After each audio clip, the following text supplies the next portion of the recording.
So I'm going to be sharing with you guys mods you should do and you shouldn't do to your RAM if you daily drive it. Even if you don't daily drive it, these are the mods that you should do and you shouldn't do.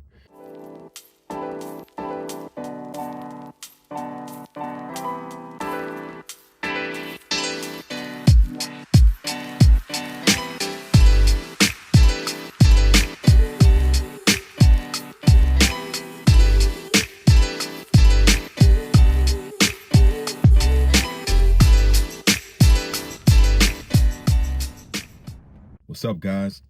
Welcome back to another video.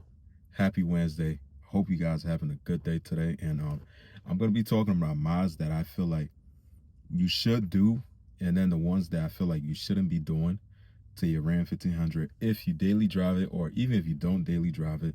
It's a reason behind that, and I'm going to be able to explain that to you guys shortly after I name some of the mods that you should be doing and you shouldn't be doing. But if you guys are wondering, this is all pretty much all based off my own personal opinion, and some of them is from me having my own like personal experience too, and some people experience with doing these mods and you know what it comes with. So just to keep in mind, if you plan on doing any one of them that I'm gonna name, just make sure you do your research and understand what comes with it. But not trying to scare you guys, just being real with you guys. But if you're on the channel for your first time, do me a favor, help support the channel. Subscribe, like, comment. I would definitely appreciate it. So I'm gonna start with the mods that you should be doing. So the do's that you should be doing. I would start off with headers. Long tube headers only. Why? Long tube headers is one of the best way to help increase your RAM performance, not just for sound purposes, but also give you a little bit more of a horsepower boost. You probably gain somewhere around probably 15-20 horsepower. Now headers could be expensive, obviously, but you can either buy them used. If you're lucky, you find them on Facebook Marketplace, you buy them used, or you buy brand new, but go with like a good aftermarket exhaust headers. That's the key. Now, my next thing on my list for mods that you should do is gonna be quality tires. I'll say quality tires because tires is something that's one of the things that most people probably don't pay too much attention to unless you really like drag race or something like that. But even daily driving your vehicle, tires is something that's definitely play a huge role, not just for MPG, but also the ride quality of your truck when you're driving. You know, tires and stuff, when you go with some cheap tires, sometimes they ball faster and stuff, but tires is something that definitely does play a huge role with your day-to-day driving experience with your truck. So you want to make sure you go with a good aftermarket, good tires that has some good reviews. Mine I think I have right now in my truck, I have the Needles, I think Needles, I don't know how you say the name, but Needles, whatever you want to say. But now my next thing on my list gonna be, this is a necessary mod. Everybody do this. I don't know who's a fan of this, but the MDS delete is definitely a must if you got a Ram. The 5.7 Hemi, if you got a Hemi, MDS delete is important. Do not keep them, like, it's not, honestly, I personally think that anybody who have the logic sense, if you plan on modding your truck, you will know how important it is for you to do MDS delete on these trucks. I don't know why Ram decided to put this issue on these trucks, but it's a must. And if you do it, I would recommend after that to do a custom cam, get a custom cam done. I would say personally NSR style cam, something like that. Nothing too crazy. You could do crazy if you like a real heavy cam and stuff like that, but I would recommend that would be the next thing on the list that you should definitely do. Number 4 for me gonna have to be, like, I would say, if you got a crew cab or quad cab, upgrading your gears is definitely something that's important in my personal opinion. I think like the 355 or 392 gears is like, it's important, because not just for the fact of daily driving too, but if you do decide you want to make some kind of power, because you're going to be adding mods that's going to, you know, increase your performance.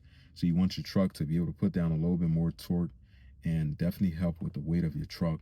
I would definitely say that's very important in my personal opinion. Now, my next thing would be cool air intake, something that's definitely, I would say, to do. Because why? If you have a stock Ram right now, if you have, let's say you got a 4th generation Ram, if you ever plan on cleaning your stock filter on your truck, once you open up the little tube thing that they have that comes with factory, you will see how much dirt actually just sits in a little tube. Pretty much, I was kind of surprised because I never knew until I had to upgrade my core air intake on my truck, and I seen how it looked, how much dirt was sitting in there, and I was like, yeah, I'm glad I had to upgrade um, my core air intake, but also the fact that it's gonna help with your truck also breathing a lot better. I would definitely say to definitely look into adding a core intake. Adding a core intake would definitely be like a game changer for your truck. It's gonna help with performance, and you're also gonna like the sound that you're gonna get when you hit like probably like 3,000 RPM, somewhere close to like even 2,000 RPM, like giving it a little bit gas. You're gonna like the sound. Now, there's a whole lot of lists of things that you could do to these trucks. Now, I could keep talking on about that, but honestly, I'm not gonna keep talking too much because I know you guys do get bored from somebody. I get bored from somebody just talking. I like seeing things being done, but this is strictly for information purpose only. Now, my next thing of don't, meaning the mods that you shouldn't do to these trucks.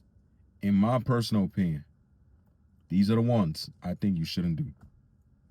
Number one would have to be the drop, like the lowering springs and stuff. Now, I'm not saying lowering springs in general, but it got to be a certain drop that you want to lower your truck. I say five to seven, 5-7 drop, 5 in the front drop, 7 in the back. Definitely it's a no go for me. I think that that's one of the things that the lower you go with your truck, you understand, the worse like the quality of the ride becomes. It just you're gonna have like the ache you're gonna get from going over bumps and stuff. Very, very like annoying. Even now, I'm saying that I think I'm at 3. I think this is a 3.5. I think I forgot what was the exact setup that a 3.4 something like that, 3.5 3.4. But I'm not really that low with my truck, but it is kind of low though. But this is like the lowest I'll ever go with this truck. Not only for the fact too, if you go this low, if you have a 4-wheel drive truck, you're not going to be able to use your 4-wheel drive at all. So you want to be mindful when you plan on lowering your truck. Don't try to go super low. That's like a no-go for me at all. It's not worth it. Next thing I would say, removing your wheel wells and stuff. Guys that do that, I could understand if you really like, if your truck is strictly like a drag truck, then yes. But if you daily drive your truck, take it to the scripts like the drag script, to race with it every now and then, I would definitely say that's not a smart thing, because your wheel well does play a huge part in your vehicle, like especially when it rains, snow, whatever, dirt and all that stuff. You don't want certain things going up, especially on your bed. Like these trucks are known for a little bit of rust issue too. I have seen, like, I know the 3rd generation Rams have the rust issue on the bed, but I have seen some of these trucks with the rust issue on the bed. But I don't know how that happened, but I'm assuming, you taking off your wheel wells is just something that is not really beneficial at all, unless you are strictly racing with your truck and trying to do some kind of weight reduction or something like that. But I wouldn't recommend you doing that. Now, my next thing would be open air induction, meaning if you have like, doing like the hood scoop, whereas like, it's not necessary, because doing like a hood scoop on your truck, especially most of the time, all rain, water, all that thing are gonna get sucked right up into your engine and stuff like that. You don't want that unless you are strictly, maybe you have one of those like ones that's on like the grill, and you are racing with your truck on like the drag strip, then yes. But I wouldn't recommend you doing like an open air induction like that, unless strictly for racing purpose only. But I would say to not do these things at all. Another thing to add on the list, I would say to definitely not do is, I know some people do this. I've seen people done it before, but I would say to not, like, if you're gonna get lowering springs for these trucks, don't try to like cut your springs on, because I know the stock springs. If you guys see how big it is, like it's probably at least like somewhere around like 7 feet. 7 feet. It's pretty long though, but it's like you could cut pieces on there to try to lower your truck. You better off going with like an aftermarket. Um, Lowering springs, I wouldn't recommend you doing any kind of cutting when you plan on lowering a pickup truck. It's not like a car, especially a truck like this heavy. I would not recommend you doing that. There's so much stuff that you shouldn't do when you come to modifying any kind of car, truck at the end of the day. But these are some of the things I just put on the list for you guys. If this help you, make some kind of decision or whatever decision you was planning on making with your truck. Hopefully, make sure you like this live for me. Enjoy the rest of your day. Appreciate you taking your time out, clicking on this video. I'll see you guys in the next one. Take care. Stay safe. Peace out.